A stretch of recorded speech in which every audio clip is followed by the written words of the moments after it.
નમસ્કાર, weather analysis સાથે હું છું વેધર ઓફ ઇન્ડિયા. ગુજરાતમાં છેલ્લા કેટલાક દિવસોથી વરસાદની તીવ્રતા ઘટી હતી અને અનેક વિસ્તારમાં વરસાદે વિરામ લીધો હતો.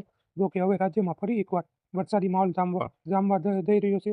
બંગાળની ખાડીમાં બનેલી મજબૂત સિસ્ટમ હવે ડીપ ડિપ્રેશનમાં પરિવર્તન થઈ ઓડિશા નજીક લેન્ડફોલ કરી ચૂકી છે. હવામાન મોડેલો અને ભારતીય હવામાન વિભાગના પૂર્વના મુજબ 30 જુલાઈથી 4 ઓગસ્ટ દરમિયાન ગુજરાતમાં વરસાદનો વધુ એક રાઉન્ડ જોવા મળી શકે છે. રાજ્યના અનેક જિલ્લાઓમાં હળવાથી લઈને ભારે વરસાદ પડવાની શક્યતા વ્યક્ત કરવામાં આવી છે. ડીપ ડિપ્રેશન હાલ ક્યાં છે? હાલ ડીપ ડિપ્રેશન ઓડિશાના ભુવનેશ્વર નજીક લેન્ડફોલ કરી ચૂક્યું છે. તેની અસર હેઠળ ઓડિશા, આંધ્રપ્રદેશ અને આસપાસના વિસ્તારોમાં ભારે વરસાદ વરસી રહ્યો છે. ભુવનેશ્વર, વિશાખાપટ્ટનમ અને નજીકના વિસ્તારોમાં સતત વરસાદ નોંધાઈ રહ્યો છે. હવામાન નિષ્ણાતોના જણાવ્યા અનુસાર આ સિસ્ટમ આગામી દિવસોમાં પશ્ચિમ ઉત્તર પશ્ચિમ દિશામાં આગળ વધશે. જમીન પર આગળ વધતા તેની તીવ્રતા ધીમી પડશે અને ડીપ ડિપ્રેશનમાંથી ડિપ્રેશન અને ત્યારબાદ વેલ માર્ક લો પ્રેશર અને અંતે લો પ્રેશરમાં પરિવર્તન થશે. જોકે તેની સાથે રહેલી ભેજ અને સક્રિય મોન્સૂન ટ્રફને કારણે ગુજરાતમાં વરસાદ માટે અનુકૂળ પરિસ્થિતિ બનશે. વિન્ડી મોડેલ અનુસાર દક્ષિણ ગુજરાતના ડાંગ સહિત કેટલાક વિસ્તારોમાં વરસાદની પ્રવૃત્તિ શરૂ થઈ ગઈ છે. 30 જુલાઈથી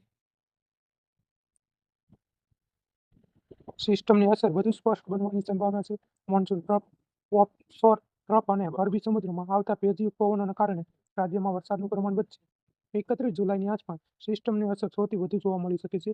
આ દરમિયાન સુરત, નવસારી, તાપી, વલસાડ, ડાંગ, વડોદરા, છોટાઉદેપુર, મહીસાગર, અરવલ્લી સહિત મધ્ય અને દક્ષિણ ગુજરાતના અનેક જિલ્લાઓમાં ભારે વરસાદની શક્યતા છે. અમદાવાદ, ગાંધીનગર, ખેડા અને આણંદ પણ સારો વરસાદ પડી શકે છે.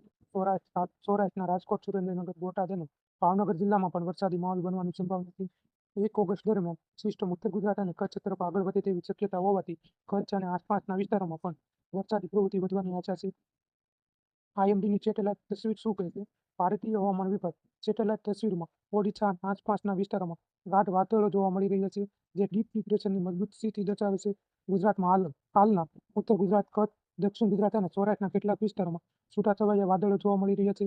આગામી દિવસોમાં વાદળોની સંખ્યા તેમજ વરસાદની તીવ્રતા બંનેમાં વધારો થવાની શક્યતા. હવે જિલ્લાવાર વરસાદની આગાહી જોઈએ તો 29 જુલાઈ ગુજરાતમાં વડોદરા, ભરૂચ, નવસારી, સુરત, તાપી, ડાંગ અને વલસાડ જિલ્લામાં હળવાથી મધ્યમ વરસાદ પડી શકે છે. જ્યારે ઉત્તર ગુજરાત, મધ્ય ગુજરાત અને સૌરાષ્ટ્રના મોટાભાગના વિસ્તારોમાં છૂટાછવાયા વરસાદી ઝાપટા પડી શકે છે. 30 જુલાઈની જોઈએ તો આ દિવસથી વરસાદની તીવ્રતામાં વધવાની શક્યતા છે. વડોદરા, છોટાઉદેપુર, ભરૂચ, નર્મદા, તાપી, નવસારી, ડાંગ જિલ્લામાં મધ્યથી ભારે વરસાદ પડી શકે છે. બનાસકાંઠા, સાબરકાંઠા, અરવલ્લી, મહીસાગર, દાહોદ, પંચમહાલ, પાટણ, મહેસાણા, ગાંધીનગર, અમદાવાદ, ખેડા, આણંદ, રાજકોટ, સુરેન્દ્રનગર, બોટાદ, અમરેલી, ભાવનગર અને જૂનાગઢ જિલ્લામાં પણ સારો વરસાદ થવાની સંભાવના છે. 31 જુલાઈની વાત કરીએ તો 31 જુલાઈ રાજ્ય માટે સૌથી મહત્વનો દિવસ બની શકે છે. ઉત્તર ગુજરાતથી લઈને દક્ષિણ ગુજરાત સુધીના અનેક વિસ્તારોમાં ભારે વરસાદ થવાની સંભાવના વ્યક્ત કરવામાં આવી છે. સૌરાષ્ટ્રના રાજકોટ, સુરેન્દ્રનગર, બોટાદ, ભાવનગર, અમરેલી, જૂનાગઢ અને ગીર સોમનાથ જિલ્લામાં મધ્યમથી ભારે વરસાદ પડી શકે છે. જ્યારે કચ્છ, જામનગર, મોરબી અને દેવભૂમિ દ્વારકામાં હળવાથી મધ્યમ વરસાદ થવાની સંભાવના છે. આઈએમડી દ્વારા જાહેર કરાયેલા એલર્ટો: 30 જુલાઈ ઓરેન્જ એલર્ટ માટે નર્મદા, તાપી અને ડાંગ. યલો એલર્ટ માટે વડોદરા, છોટાઉદેપુર, ભરૂચ, સુરત, નવસારી, વલસાડ અને દમણ. 31 જુલાઈ જોઈએ તો રેડ એલર્ટ જિલ્લા નર્મદા અને છોટાઉદેપુર. ઓરેન્જ એલર્ટમાં દાહોદ, પંચમહાલ, વડોદરા, આણંદ, ભરૂચ, સુરત, નવસારી, તાપી, ડાંગ અને વલસાડ. યલો એલર્ટ માટે અરવલ્લી, મહીસાગર, ગાંધીનગર, અમદાવાદ, ખેડા, સુરેન્દ્રનગર, રાજકોટ, બોટાદ, ભાવનગર અને અમરેલી. 1 ઓગસ્ટે આણંદ, ભરૂચ, નર્મદા, વડોદરા અને છોટાઉદેપુર. યલો એલર્ટ સુરત, તાપી, ડાંગ, નવસારી, સાબરકાંઠા, પંચમહાલ, ગાંધીનગર, અમદાવાદ, મોરબી, રાજકોટ, સુરેન્દ્રનગર, બોટાદ, ભાવનગર અને અમરેલી.